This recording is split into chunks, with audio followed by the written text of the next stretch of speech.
मैं भारत को भारतीयता की मान्यता के आधार पर फिर से खड़ा करना चाहता हूं, उस काम में लगा हूं।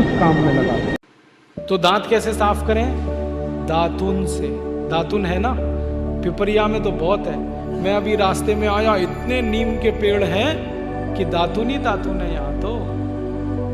आपको तो कोई कमी नहीं, तो दातुन करो।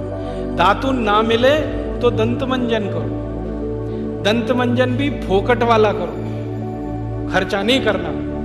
फोकट वाला दंत मंजन, घर में रसोई है, वहां पे हल्दी है, ले लो थोड़ी सी हल्दी, और सरसों का तेल है वो भी डाल दो उसमें, और थोड़ा सा नमक, तीनों को मिलाओ, दांत पे घिसो, सबसे अच्छा दंत मंजन। और एक दूसरा बताता हूं, गाय है, गाय, उसका गोबर है, गोबर को जला दो। कैसे जलेगा? पहले सुखाओ उसको, छोटे कंडे बनाओ, फिर जला दो, तो राख निकलेगी। उस राख में थोड़ा नमक मिलाओ, थोड़ी फिटकरी मिलाओ, और उसको दांत पर घिसो। उससे अच्छा दंत मंजन दुनिया में नहीं।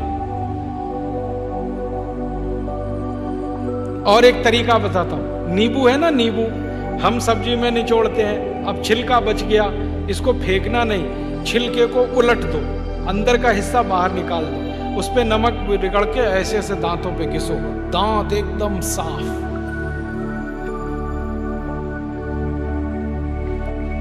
और एक दो बात बताता हूं, जिनके दांत पीले हो गए, आम का पेड़ देखा, उसका पत्ता तोड़ लो, आम के पेड़ के पत्ते को चबाओ थोड़ी देर, चबाने के बाद वो चटनी जैसा होगा, लुगदी बनेगी, उसको दांतों पे रगड़ दो, दांत एकदम किटकिट करने लगते, एकदम साफ।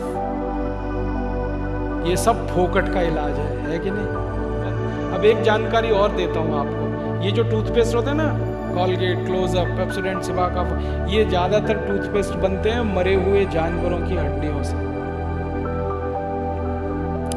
हमारे देश में हजारों कत्ल खाने चलते हैं, वहां गाय बैल भैंस को काटते हैं, उनका मांस बाजार में बिकता है। उन जानवरों की हड्डियों को टूथपेस्ट बनाने वाली कंपनियां खरीदती हैं, हड्डियों को धूप में सुखाते हैं, बोन क्रशर में डालकर पाउडर बनाते हैं, फिर उसी से पेस्ट बनता है, फिर उसी को हम मुंह में लगाते हैं रोज सवेरे ही सवेरे। और जिस दिन उपवास होता है तो जरूर भगवान की पूजा करते हैं, सवेरे सवेरे हड्डियों का चूरा मुंह में लगाते हैं। अभी कैसे प्रसन्न होंगे भगवान बताओ? बंद कर दो ये सब, अच्छा नहीं, ठीक है? तो बहुत पैसा देश का बचेगा। मैंने एक दिन हिसाब निकाला कि पेस्ट बंद कर दें, ब्रश बंद कर दें, जो पैसे बचेंगे अगर उतने से ही दातुन खरीदने लगे, 50 पैसे की एक दातुन, तो 30 लाख लोगों को दातुन बेचने का रोजगार मिल जाएगा इस देश में।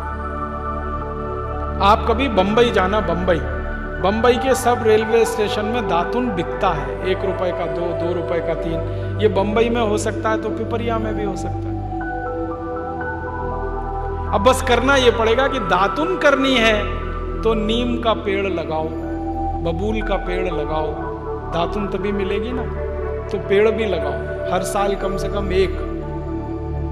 है आपका जन्मदिन आता है ना, उस दिन एक पेड़ लगाओ। हम जन्मदिन मनाते हैं आजकल कैसे? केक खरीद लाते हैं, फिर मोमबत्ती लाते हैं, फिर केक के चारों तरफ लगाते हैं, फिर दिया सलाई से जलाते हैं, फिर उसी को फूंक मार मार के बुझाते हैं। क्या मूर्ख लोग हैं! उसको बुझाना था तो जलाया क्यों? हमारे घर में जलता हुआ दीपक तब बुझाते हैं जब किसी की मौत होती है। तो जन्मदिन हुआ कि मरण दिन, तो मत मनाओ। तो कैसे मनाएं जन्मदिन? एक पेड़ लगाओ उस दिन। और मैं तो ये कहूंगा, जितने जन्मदिन हो गए ना उतने पेड़ लगाओ। मान लीजिए 14 साल पूरे हो गए तो 14 पेड़ लगा दो। कहां लगाएंगे? घर के सामने लगा दो, घर में जगह नहीं तो पड़ोसी के घर में लगा दो, दोस्ती हो जाएगी। और पेड़ तो रहेगा जिंदगी भर, आप तो चले जाओगे। नीम का पेड़ अगर लगाया तो 500 साल जिंदा रहता है, आप तो 100 साल में ही मर जाओगे, वो पेड़ तो 500 साल रहेगा। और एक पेड़ आपने लगा दिया, हजारों रुपए की ऑक्सीजन देता, ऑक्सीजन ही हमें चाहिए, वो पेड़ से ही आती है। तो हर दिन, हर जन्मदिन पर पेड़ लगाएं, ऐसे जन्मदिन मनाएं।